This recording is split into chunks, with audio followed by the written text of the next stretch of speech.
Konnichiwa, this is Nino, a direct distributor of licensed PH, a denatured alcohol gun, and also enthusiast.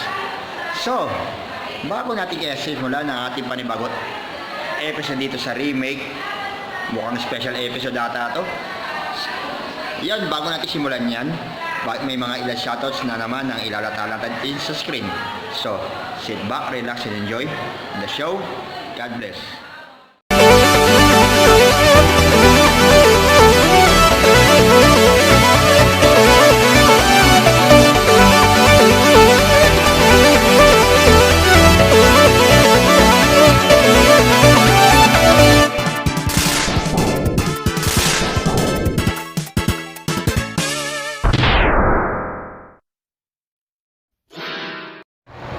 Now, we have already given the shoutout. So, ano pa bang hinihintay natin? Pasko? Bakit na kaya natin yung medyo, hindi lang pala medyo, talagang napaka-crispy na episode dito. O special episode sa remake, season 1. So, on the special episode on Niños Rebels Remake, season 1, alam mo ano yan? Yan o. The real devils of this planet. Yun. So yun na nga. Bakit ko pala pinamagatan yung tinatawag natin na the real devils of this planet? Bakit? Kasi ang dami mga demonyo rito na naglipa na dito sa sanlibutan na to. Kung tutusin, wala na sa impyerno dahil ewan ko, nagkaroon na yata. Kaya pala wala na lahat ng mga demonyo sa impyerno. Kasi mukhang na gamitan na ata ng airstrike eh. Bibies yan! Parang ni Israel labas sa putik. So ito, alam mo ba't ko nasabi pala yung tinatawag natin na the real devils of this planet? Ay hango ito sa isang talata ng Biblia na kung saan ang pinamagatan nito na Diablo ang iyong ama, which is na nakalagay sa talata ng Biblia sa 1 Kapitulo 8 versikulo 39 hanggang 47. So yun ang ibig sabihin nun. So babasahin ko ang nasa sa ano natin, sa may talata ng Biblia yan, at ipapaliwanag natin ito. Oh, eto. Ganito pagkakasabi sa talata na to.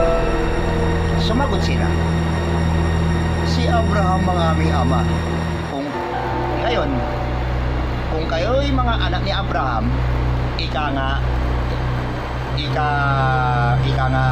Jesucristo, saan sinabi niya yun? Kung kayo nga talaga ang mga anak ni Abraham, tutularan ninyo ang kanyang mga ginawa. Ngunit pinagsisikapan ninyo akong patayin. Gayong sinasabi ko lamang ang mga katotohanang narinig ko sa Diyos. O, ang taong nagsasabi ng katotohanang narinig niya sa Diyos. O, tama nga pala yung sinasabi ng mga smoker dito sa tabi-tabi na yung may sinasabing mag-born again ka, mag-muamers ka, mag-ano ka, mag-JW ka. Wala magalit, pero pag yung pagdating dito sa katotohanan, ang daming nagagalit. Bakit? Kasi nga pang-itin talaga ang utak ng mayan eh, kasi itin lamang ng himla ng bukang pag-iisip ng mga taga-sanlibutan ito. O, anong ibig sabihin yan? Eh di ano pa ba? Utak nyo may ubo.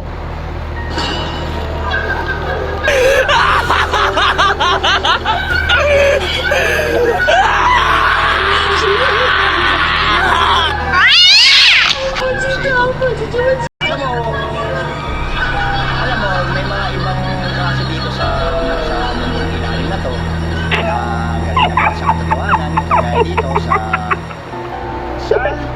talata na sineshare ko sa inyo at binibigay ko lahat ng mga pakahulugan. So, ibig sabihin nyo to, halos 90% ay relate ang mga dito. Tumutugma pa nga eh. So, ibig sabihin, mukhang nagkakatotoo lahat. Sige, magpatuloy po tayo mga kapatid. Hindi ganyan ang ginawa ni Abraham. ang ginagawa ninyo ay tulad ng ginawa ng inyong ama. Alam mo ba anong tituloy na ama doon?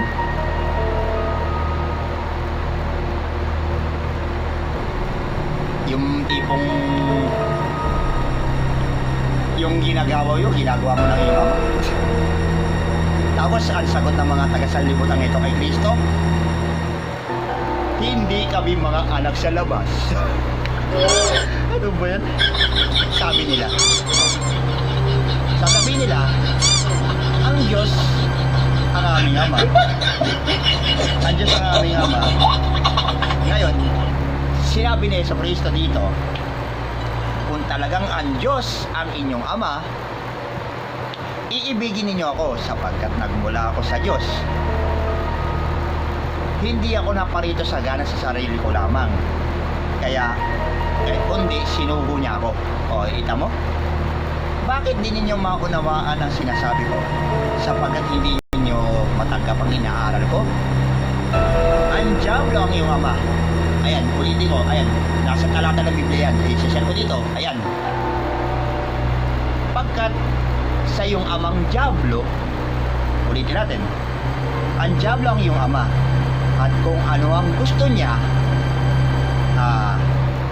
iyon ang inyong ginagawa. So, ibig sabihin, simulat sa pool pa lang, mamamatay tao na yan. Kaya dito, ito pa yung talata ng Biblia. Simula pa lang ay mamamatay tao na ito. Sana ba tayo? Sama, siya ay mamamatay tao na mula sa simula pa lamang at kalaban ng katotohanan. Parang kayo mga smokro sa paligid, at di matatagpuan sa kanyang katotohanan kahit na kailan. Kaya kung siya ay nagsisinungaling, ay talagang mga sasabihin ko sa inyo, yung mga katulad ninyo sa sa lugar na to, sa mundong ilalim na to, ay pasimula pala yung pagiging mapaggawaan ng kasama sa kapwa mo. Yan ang sinasabi ni Yesu Cristo sa inyo kung bakit na i-expose lahat ng mga kalokohan dito sa sanlibutan na to, na which is ayaw niyong tanggapin ang buong katotohanan, na siya rin naman talaga ang magpapalaya sa inyo bandang huli. Anong problema niyo sa halimbawa yung sa pagbablog ko na lang dito sa remake, na para sa mga triple X ang dating eksplosibong expose na binibigay ko sa inyo, bilang mga eye-opener sa lahat ng mga maling gawi sa mundong ilalim na to, at sa sulok ng sanlibutan ito na medyo ay hindi na pala talaga medyo talaga napapasama na dahil sa inyo. Kaya nagiging masama na ang mundong ito na dahil sa inyo. So, tuloy tayo. Balik tayo doon. Siya'y mamamatay tao na sa simula pa at kalaban talaga ng katotohanan, at di matatagpuan sa kanyang katotohanan kahit na kailan. Ngunit, kung siya'y nagsisinungaling, likas na ito sa kanya sapagkat siya ay sinungaling at ama ng kasinungalingan. Parang kayo, mga saksaan kayo ng mga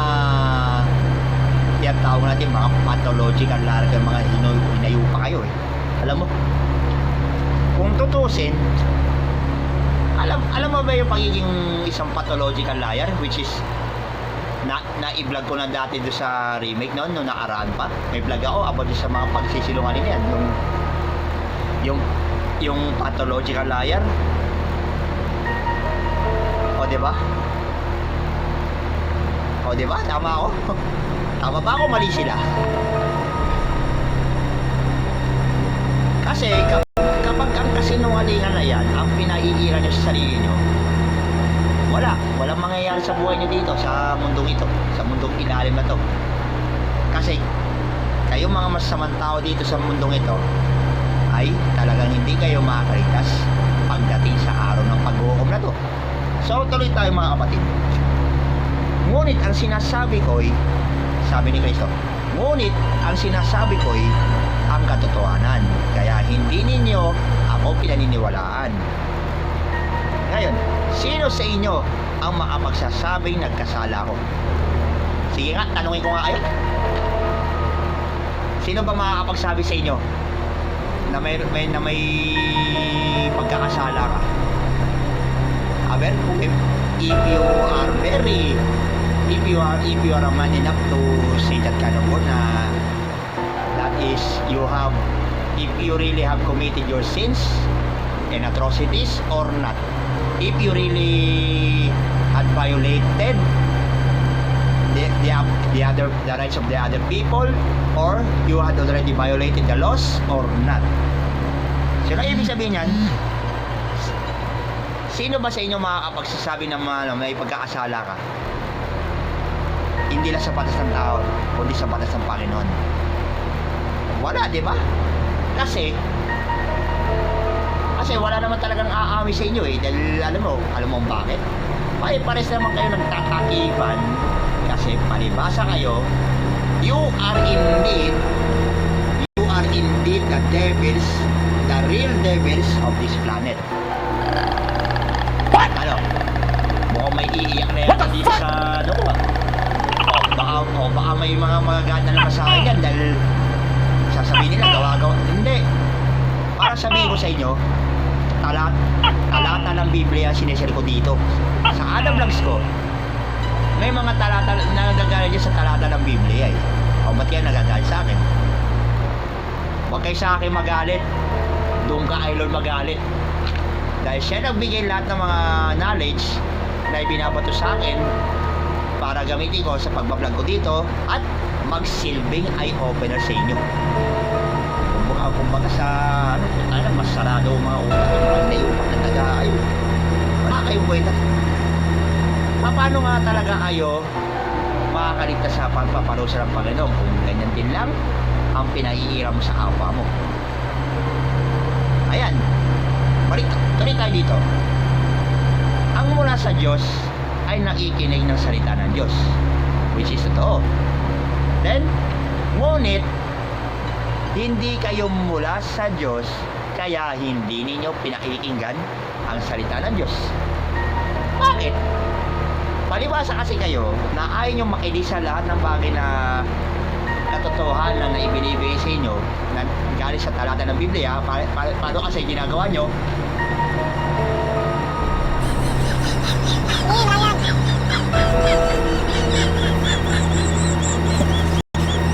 Eto ka. Walang mga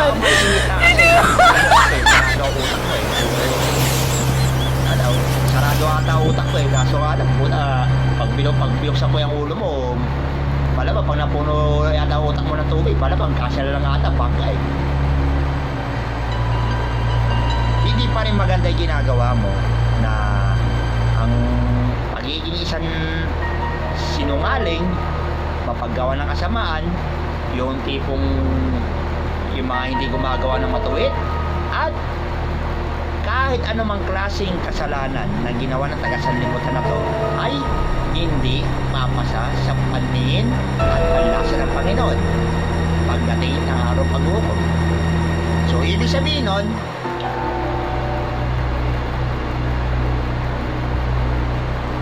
isat na makakatalagang demonyo eh. Kasi tatay mo, job. Alam mo kung tutusin? Kung ako tatanayin nyo? Ba't daw ako galit sa mundo? Hoy, hindi mundo, hindi ang sanlibutan ito. Tatay mong diablo.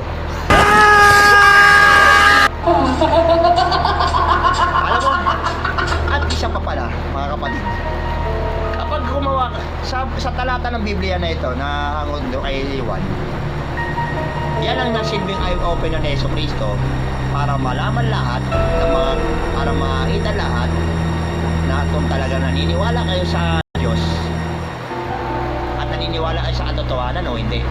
Ay, kaso ang problema sa inyo, paniniwalaan nyo o yung mga aral ng tinuro ng ewan ko. Mahirap na magano eh, mahirap kasi mag-judge eh, kasi lahat naman tayo, di tayo perfecto, nagkakamali din. Kahit itong ninyo na to, nagkakamali rin minsan.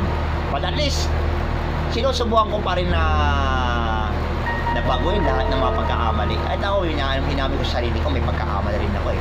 Pero, may pagkakasala, inamin ko rin, may pagkakasala din ako, may mga kasalanan din. Sa isip, sa salita, sa kapwa. Hindi na naman hindi na sa tao, sa batas ng tao, kundi sa batas ng Diyos. So, alam mo, ang makakapagligtas sa inyo, pag sa pagdating ng pag-uukom na yan, mga kapatid, ay paghihingi ng tawad sa Panginoon, magsisi, taligdan lahat ng mga kasalanan, and you have to become you have to do some sort of repentance, admit your sins and atrocities, and ask forgiveness for God. Diba? Diyan pa lang malilitas na kayo eh. Mabait ang Panginoon sa mga mababait. Yun talaga nagsisisi. Nagaya ko na dating mudlom, na naging kawali, nagbagong buhay, lahat. Inamin ko lahat ng mga pagkakasala. Tinalignan ko na rin lahat ng mga kasalanan. Pero hanggat may mga katulad nilang mga taga-sanlibutan na to na sinusubukan nilang hilahin ako pababa at gumawa ng hindi maganda, aba, you demons,